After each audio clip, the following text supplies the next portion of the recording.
hace tiempo para leer toda la Biblia, no solo los pasajes favoritos. ¿Por qué? ¿Por qué debemos hacer eso? No solo nuestros, tú sabes, salmo del día o el mismo salmo cada día, como mucha gente hace.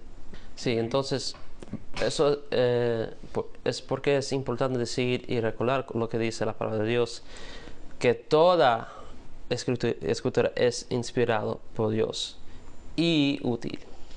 Hay que entender que eso significa que toda la palabra de Dios, todo lo que dice la palabra de Dios, todo lo que enseña la palabra de Dios es suficiente. Aún al punto que, aunque leemos un pasaje solamente, eso puede ser suficiente. Ahora, no estoy diciendo que no necesita leer toda la Biblia completa. Necesitamos leer toda la Biblia. Pero eso no significa que, bueno, sí, yo necesito tener discernimiento en que yo debo hacer, por ejemplo, me está ofreciendo un trabajo aquí en este lugar o en esta ciudad, no sé qué hacer. Entonces déjame leer toda la Biblia primero y luego decidir. No, la Biblia da suficiente conocimiento y sabiduría para que podamos discernir dónde debemos vivir, dónde debemos trabajar, todas las cosas. Entonces la Biblia completo es la autoridad de Dios y nos da sabiduría. Otro ejemplo es, yo quiero citar mucho a Bodhi Bakum. Él dijo en un sermón acerca de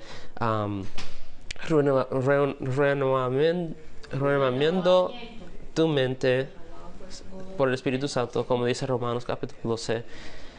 La gente a veces dice que, bueno, la Biblia no dice explícitamente esas palabras. O sea, no dice dónde tú debes vivir. No dice, la Biblia no me dice debes vivir en Florida, en Orlando o en Kissimmee, cual sea.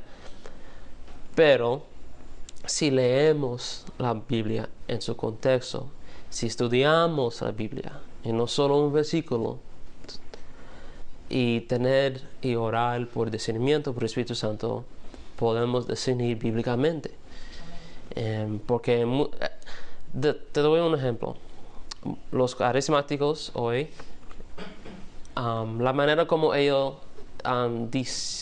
disciernen la voluntad de Dios es, bueno, yo fui a una conferencia y escuché a un evangelista decir, tú sabes, hoy es el tiempo, necesitamos más misioneros, necesitamos predicar el evangelio y servir a los perdidos, servir a los viudas y, tú sabes, a los pobres y a la comunidad. Y de repente el próximo día pasó un huracán que se llama Marshall en las islas de Virgin Islands. Y de repente yo vi un flyer de un compañero de trabajo que dice los Virgin Islands. Wow, los Virgin Islands. Y mi esposo mi esposa perdió un compañero de trabajo que se llamaba Marshall. Entonces, Dios me está hablando, se pasó un huracán que se llama Marshall y vi un pamphlet del Virgin Islands y eso pasó en Virgin Islands. El Señor me está hablando. Esa es la manera como ellos deciden la voluntad de Dios en su vida. Y eso prácticamente, no quiero meterme mucho en eso, pero eso básicamente es paganismo, porque tú estás buscando señales, mirando las estrellas y cosas así. Eso es paganismo. Eso no es discerniendo la voluntad de Dios. La manera que podemos hacerlo es leer la Biblia, orar bíblicamente y estar en compañerismo con los hermanos que leen la Biblia y oran bíblicamente. Todo en su propio contexto, como dije antes, que toda la palabra de Dios está conectada. Por ejemplo, si vamos a una tienda o yo no sé, un restaurante que siempre hay como un versículo bíblico en la pared. ¿Y cuál es el más versículo bíblico que nosotros siempre, casi toda vez nos vemos en la pared? Dice que O el Salmo 91. O también, O Juan 3. yo puedo hacer todo. Todo lo puedo en Cristo que me También. Y la mayoría de la gente cuando dicen eso, es la palabra de Dios, inspirado por Dios. Pero cuando yo veo a veces cuando la gente la pone en la pared, solo ese versículo, yo asumo que ellos no entienden lo que ese versículo está diciendo. Tú sabes, yo puedo hacer todo. Yo puedo ser presidente, todo. Pero el contexto es que Pablo está hablando de sufrimiento para el Evangelio. Que yo pueda seguir sirviendo a Cristo aunque estoy siendo perseguido, estoy en alcance y están matando a cristianos, tú sabes. Entonces, a veces la gente lee la Biblia o los versículos aislados. Sí, y por eso no podemos leer los pasajes aislados, así hay que leerlo en contexto, amén. Vamos a seguir. Desconfían de interpretaciones que contradigan enseñanzas claras de otras partes de las Escrituras. Eso es muy importante. No podemos decir que Cristo no es Dios. Esto me dijo un estudiante cuando yo estaba en el high school, que Jesús no es Dios, Él es el Hijo de Dios. Y yo con mi Biblia ahí, porque yo siempre traigo mi Biblia a la escuela, y la gente me mira como que Él está... Tú vas a decir algo, Benji, porque yo que... Jesús, la razón por qué Jesús es Dios es porque Él es el Hijo de Dios. Cuando Jesús dijo a los fariseos, mi Padre, los fariseos como que tu Padre, y mi Padre y yo soy uno. Blasfemia. Tú eres un hombre, ¿cómo tú puedes decir que tú eres igual a Dios? Y la gente, tú sabes, creo los testigos de Jehová, algunos, yo creo que unicistas no creen que Jesús es Dios. O creen, más peor en mi opinión, que Dios es una persona, o que Jesús es un profeta, o que Dios es una persona y que tienes tres características, que es Padre, Hijo, Espíritu Santo. A veces Él es Padre, a veces Él es Hijo, a veces Espíritu Santo, pero es una persona como yo no sé, la película de Split, que tiene diferentes personalidades en una persona. Eso no es Dios. Necesitamos tener cuidado con esas interpretaciones que contradigan lo demás, que es claro en la Escritura que Jesús es Dios. Aprovecho su tiempo de estudio bíblico para beneficiarse de la sabiduría colectiva en la interpretación. ¿Por qué? Para que podamos tener entendimiento de la voluntad de Dios para nuestra vida. Ahora no creo que vamos a terminar con capítulo 10, pero vamos a terminar el capítulo 9. Cuando surge una duda respecto al verdadero y pleno sentido de cualquier pasaje bíblico, que no es múltiple, sino único, se debe buscar en otros pasajes que se expresan con más claridad. Lucas 24, versículo 27. Déjame explicar. Esta porción enseña que cuando nos encontramos con un pasaje difícil o ambiguo, debemos buscar la claridad en otras partes de las Escrituras más claras. También afirma que cada pasaje tiene un único significado verdadero. Perdón, hermanos, a mí me gusta citar mucho de Woody Baucham. Es un hombre muy bíblico. Él dijo una vez: un texto no puede significar algo que no fue escrito para significar. Yo creo que lo dijo bien. En inglés se dice, a text can't mean what it didn't mean. No puede significar algo que el escritor nunca intentó a significar. Entonces, siempre hay un contexto. Hay excepciones a algunas diferentes interpretaciones, como Apocalipsis. Hay por lo menos 6 diferentes posiciones sobre el libro. hay pre-mil, post-mil, a-mil, dispensacionalista. Hay como 3 diferentes versiones del dispensacionalismo. Todo muy complejo. Y hay muchas excepciones, pero si vamos a tocar los fundamentos, que Cristo es Dios, hay una Santa Trinidad, que la Biblia es la palabra de Dios y no hay otro, y que básicamente los capítulos de nuestra confesión comienza con lo más importante, la palabra de Dios, y luego vamos a leer el capítulo 2, Dios y la Santa Trinidad, porque no podemos entender Dios en la Santa Trinidad si no primero vamos a la palabra de Dios y luego lo demás. Vamos a leer Lucas 24, versículo 27, y comenzando desde Moisés y siguiendo por todos los profetas, les declaraba en todas las escrituras lo que de él decían.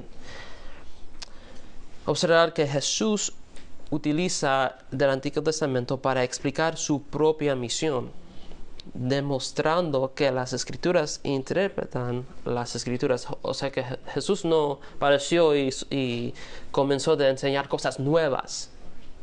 Aunque una de las cosas que él dijo a Nicodemo era que tú eres un maestro de Israel y tú no entiendes estas cosas. O sea que toda las enseñanzas que Jesús estaba diciendo, él estaba refiriendo al Antiguo Testamento. Correcto. Jesús no estaba enseñando cosas nuevas. Esto de hay que ser nacido de nuevo, de agua al Espíritu. ¿Dónde sale eso? Bueno, lee Ezequías capítulo 36, lo dice. Y lo demás. Jesús dice en Juan que los profetas estaban hablando acerca de él, que las escrituras hablaban acerca de él. Entonces Jesús siempre estaba confiado en su palabra y enseñando lo que dice la palabra. El versículo muestra que partes aparentemente inconexas de las escrituras pueden arrojar luz unas sobre otras. Unas ilustraciones es como aprender de un nuevo idioma mientras se vive en Estados Unidos. Cuando se encuentre con una palabra desconocida en español, en lugar de recurrir inmediatamente al inglés, podría intentar entenderla utilizando las palabras españoles y el contexto que ya conoce. Esto es similar a utilizar pasajes bíblicos más claros para entender otras más difíciles.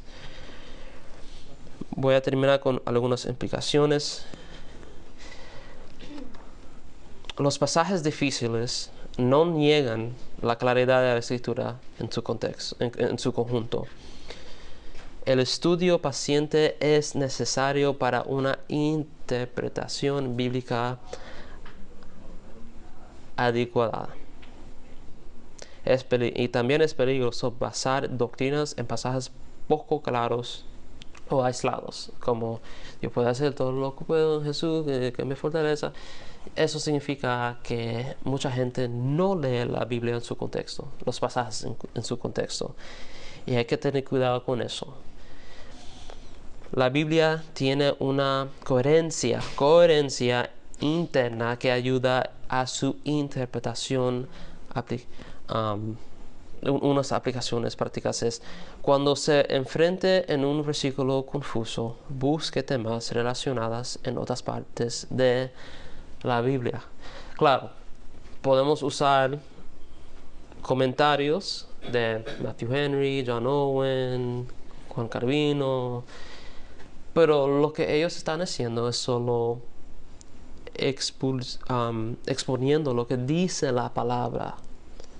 Si vemos estos comentarios, tú vas a ver que hay muchas explicaciones o ¿cómo se dice? Suggestions. O sea que hay una posición que dice esto y esto puede significar esto, pero el contexto es aquí. Tú puedes encontrar eso en los comentarios, pero la Biblia interpreta la Biblia en sí misma. Utiliza referencias cruzadas en su Biblia para explorar pasajes conectados. Evite construir teología sobre un único versículo ambiguo. Y realice una lectura sistemática de la Biblia para construir una comprensión global de las escrituras. Puede usar de Juan Calvino, los institutos, o una sistemática de John Frame. Hay algunos que están traduciendo en español por la gloria de Dios que podemos utilizar, pero el punto es que leer y estudiar toda la Biblia, no los versículos aislados, porque hermanos necesitamos siempre recordar que toda la Biblia es inspirada de Dios, toda la Biblia es palabra de Dios. No estamos estudiando cuáles son los versículos, capítulos. Estamos estudiando la palabra de Dios. Amén. La palabra de Dios es lo que tiene el poder de Dios. Ya se terminó el tiempo. Vamos a orar, hermanos. Gracias, Señor, por este tiempo de estudiar un tema muy importante que tenemos y podemos tener más claridad de lo que dice tu palabra, lo que dice tu revelación para nosotros. Señor, ayúdanos a estudiar lo que dice la palabra. Señor, ayúdanos a cuidar nuestros caminos. Padre, ayúdanos a buscar tu voluntad para nuestra vida. Ayúdanos, Señor, a preparar nuestros corazones para el tiempo de servicio, de adoración. Que nuestras mentes están enfocados en Cristo, Señor, y que te adoramos en una manera bíblica. Oramos todo esto en el nombre de Jesús. Amén. Amén.